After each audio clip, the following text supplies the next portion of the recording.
السلام علیکم دوستو، امید کرتے ہیں آپ حضرات خیریت سے ہوں گے۔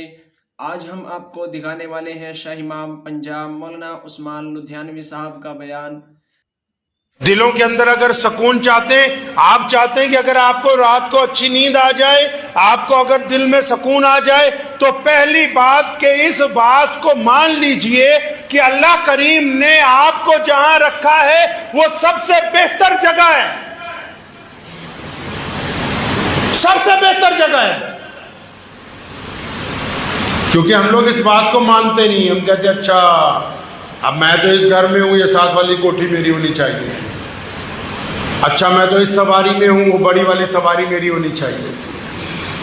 جو پہلے لفظ شکر جو ہے، شکر کہ اللہ تبارک و تعالیٰ کا شکر کرنے والے بندے بنے، اپنے رب کا شکر ادا کریں کہ الہ العالمین آپ نے جو مجھے دیا ہے میں اس پر آپ کا شکر گزار ہوں، پھر آگے کے لیے محنت کریں۔ نبی علیہ السلام کی جو تاریخ ہے، پیارے پیغمبر علیہ السلام کی جو 63 سالہ زندگی ہے، ایک بھی جگہ نبی علیہ السلام نے کوئی بھی شکوہ جو ہے وہ اپنے رب سے نہیں کیا ہے۔ کسی شکوے کا ذکر حدیث پاک میں نہیں۔ ہمیں تو زندگی سے بھی شکوہ ہے، گھر والوں سے بھی شکوہ ہے، دوستوں سے بھی شکوہ ہے، کاروبار کے لوگوں سے بھی شکوہ ہے، حکومت سے بھی شکوہ ہے۔ اپنے آپ سے تو کوئی شکوہ نہیں کیا کبھی ہم نے، اپنے طرف تو کبھی کوئی توجہ نہیں دی۔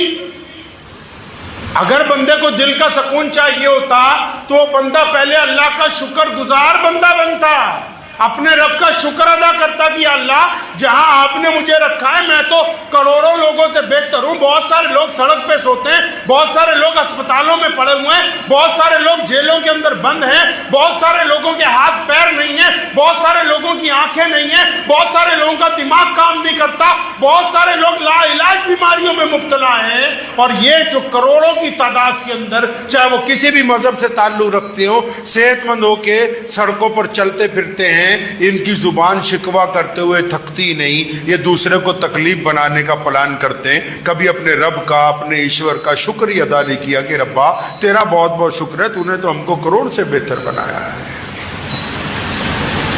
آپ چلے جائیں، جتنی مرضی شراب پی لیجئے، جتنا مرضی گھوم لیجئے، یاروں کی محفلیں لگائیے، ناچیے گائیے، سکون نہیں ملے گا، سکون نہیں ملے گا کسی قیمت پر۔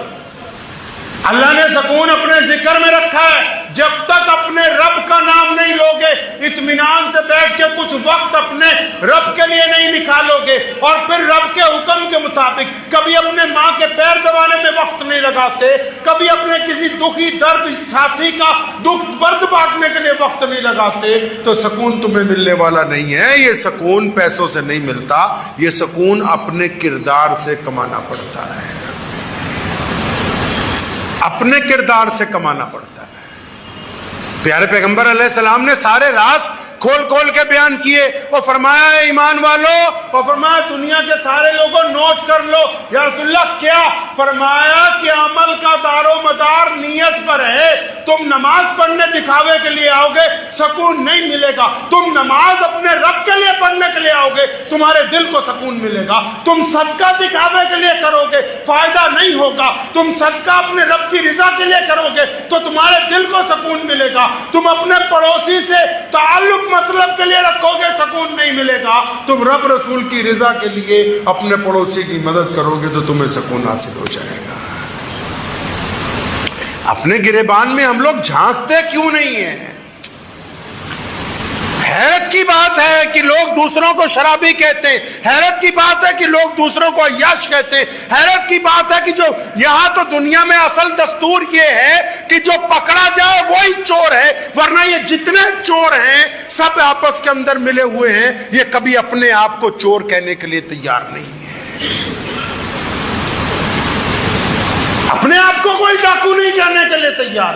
پوچھتا کیوں نہیں اس دل سے کہ کتنوں کی بیٹیوں کے لیے گندے ارادے اپنے دل کے اندر پال رکھے؟ اس دل سے پوچھتا کیوں نہیں کہ کتنوں کے ساتھ